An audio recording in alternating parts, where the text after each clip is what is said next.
Hello, my name is Nur Aida binti Jamil, BP211605591. In this part, I'm going to show you how to import Excel data file into SPSS. First of all, we have 5 data from each person from our group, and I have to combine the data into one file. The data is data collected from Google Form, which is distributed to Malaysian University student. Before turning it into useless data, I need to copy data from other members to be placed in an Excel file.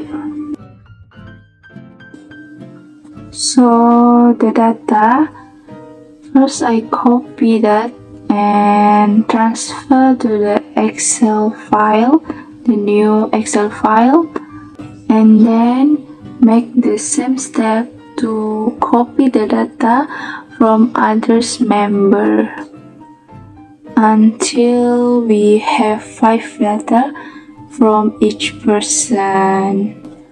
Next part, I will remove the demography part from the data of all members to make the data organized. The next step is to enter the Excel data into SPSS. First, click File and click Import Data and choose Excel. We need to select the completed analysis data document. And we need to check the data to find out if the data is complete. After that, we click the OK part. So the data in the Excel file has been moved into the SPSS file. As we can see in this data, there is data that has not been converted to number. So I will change the data into a number according to the level that is in the Google Form manually, like I did in this video. Change this data until the data is complete, and this should be done to all the variables as I show here. That's all from me. Thank you.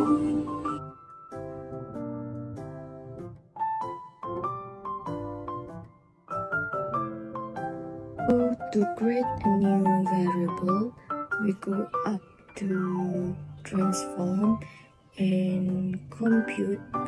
For the title, I'm going to call this as SWLS. And then here we need to sum the variable. We take from SWLS1 until SWLS5. At the right side here, don't forget to choose the statistical. And here is sum before we click OK.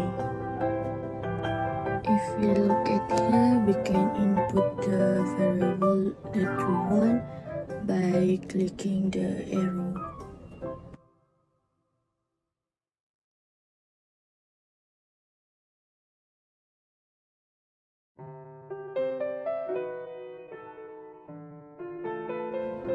After that, we can see the result at here after compute the variable, and we can use the same method for the rest of variable. That's all, and that's how we make a new or combine variable using SPSS.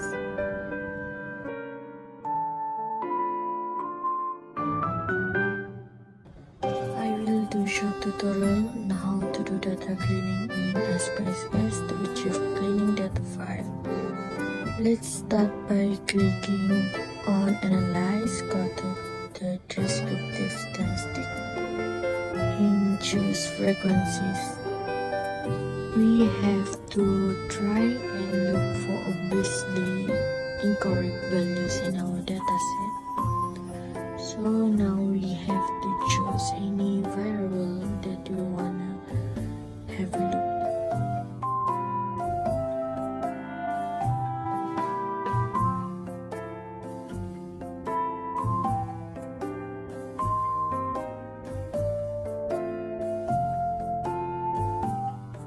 For example, here, if we look at the data from SWLS4, here there is a value of 9 where it should not be here.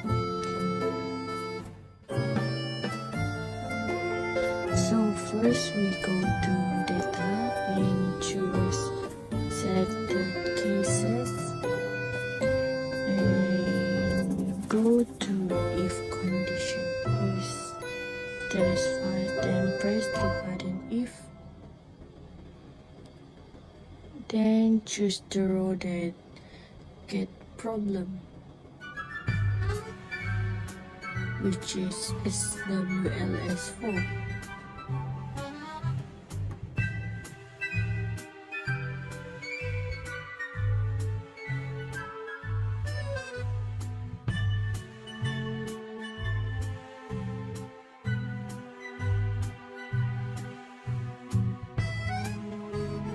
And here we need to find row that have a 9 value at the SWLS4, and here we got row number 24. See the value number 9, we have to change it to 0. Maybe there was some mistake to input the data.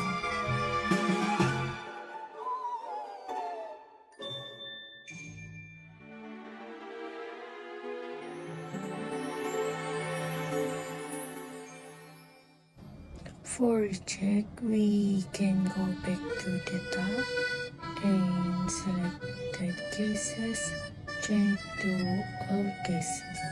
That's all.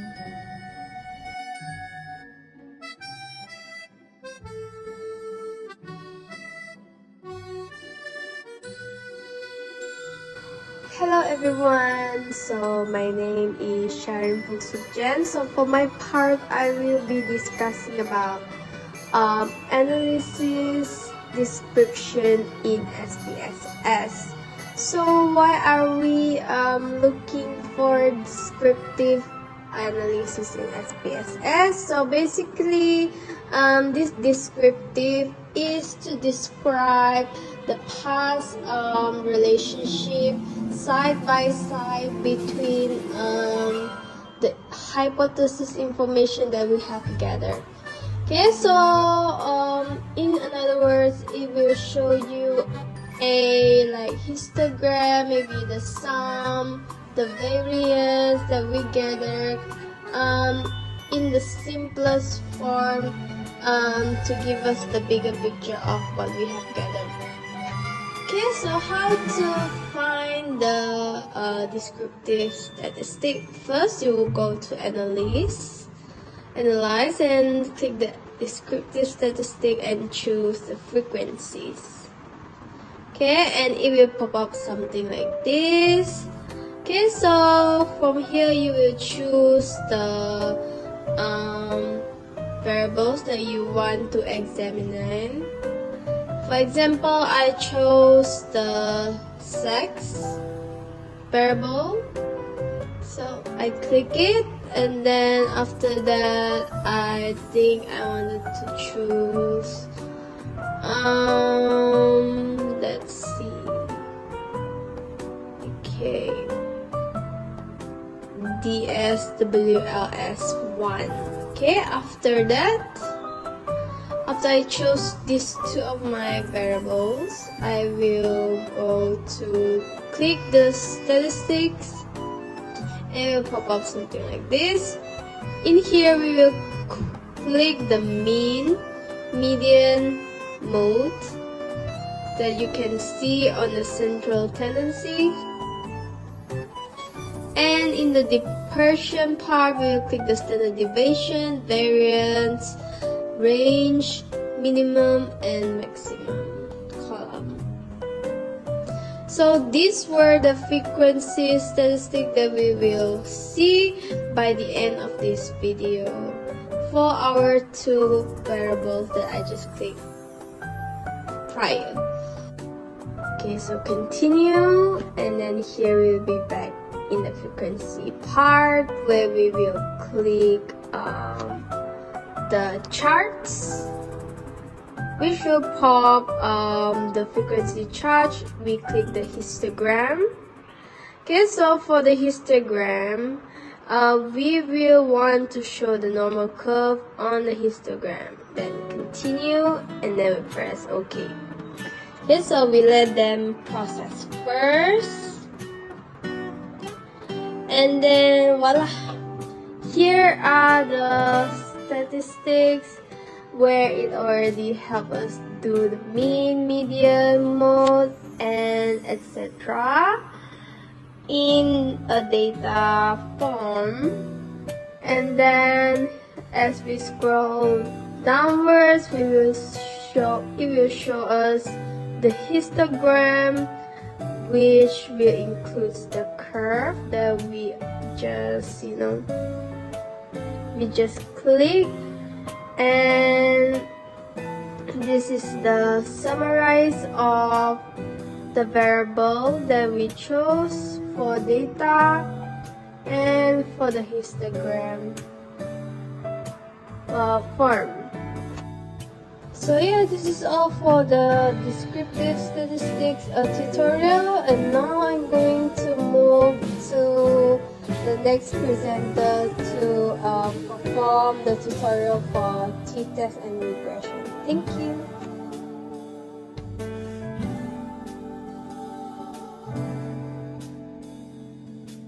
In this video show independent t-tests where I compares the mean of two independent groups to determine if they are significantly different.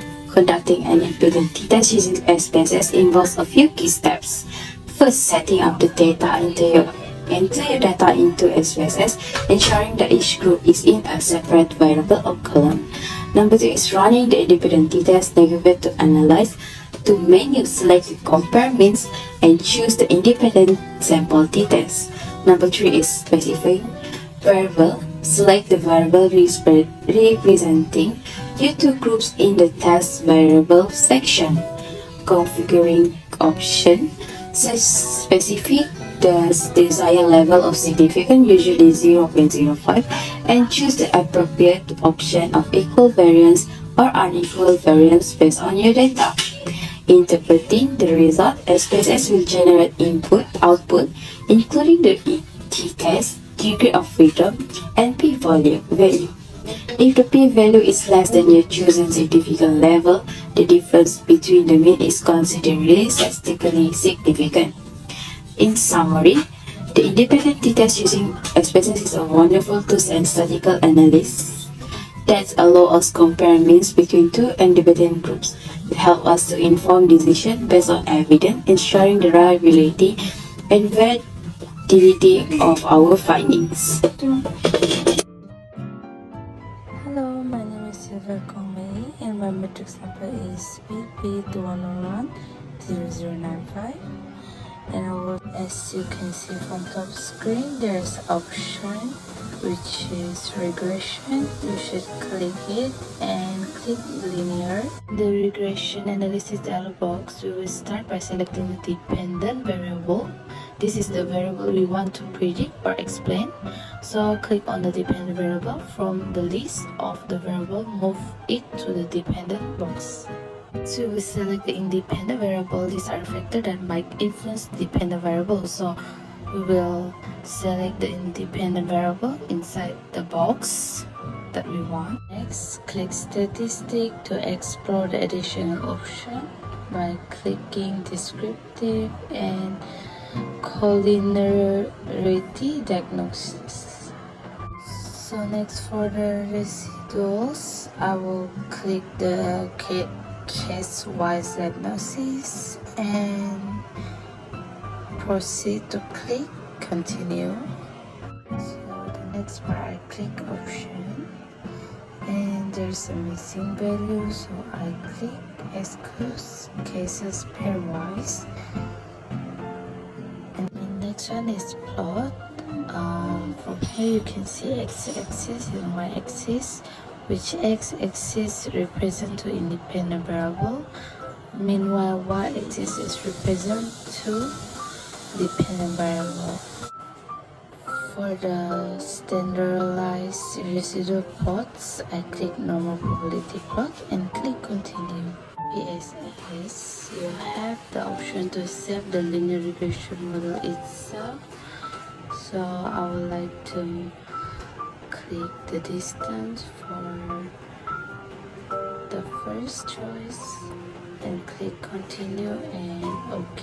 Here the regression result that we can see, and here is it all for the result from the regression. In addition to the regression result we discussed earlier, we also perform an analysis of variance, ANOVA, coefficient, model summary, and all of that. So that's all for regression part.